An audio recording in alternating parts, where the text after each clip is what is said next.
Hi guys, doctors ఎప్పుడు white quotes ఎందుకు ధరిస్తారు? వేరే టైప్ ఆఫ్ డ్రెస్సులు వేసుకోరా అనే డౌట్ మీకు ఎప్పుడైనా వచ్చిందా?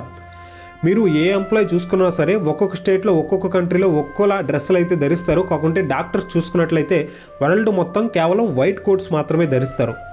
అయితే నిజానికి చెప్పాలంటే 18th సెంచరీ ముందు డాక్టర్స్ బ్లాక్ కోట్స్ అనేవి ధరించేటోళ్ళు. ఈ బ్లాక్ కోట్స్ ధరించడం వల్ల డాక్టర్స్ ట్రీట్మెంట్ చేసేటప్పుడు పేషెంట్స్కి ఒక నెగిటివ్ వైబ్రేషన్ జనరేట్ అయ్యేదంట. నెక్స్ట్ ఈ బ్లాక్ కోట్స్ పైన ఎటువంటి మరకలు అనేవి కనిపించేవి కాదు.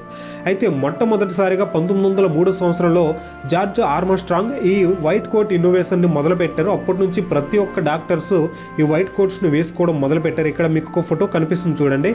ఇది మొట్టమొదటిసారిగా ప్రపంచంలో వైట్ కోట్స్ వేసుకుని ఆపరేషన్ అయితే చేశారనమాట. చుట్టుపక్కల మీకు బ్లాక్ కోట్స్ వేసుకుని డాక్టర్స్ అయితే కనిపిస్తూ ఉన్నారు. అయితే ఈ వైట్ కోట్స్ని వేసుకోవడం వల్ల ట్రీట్మెంట్ చేసేటప్పుడు పేషెంట్స్కి ఒక పాజిటివ్ వైబ్రేషన్ అనేది కలిగిస్తుందంట. అలానే ఈ వైట్ కోట్స్లో ఎటువంటి మరకలు లేకపోవడం వల్ల డాక్టర్స్ ఎంత క్లీన్గా ఉన్నారో మనకైతే తెలియజేస్తుంది.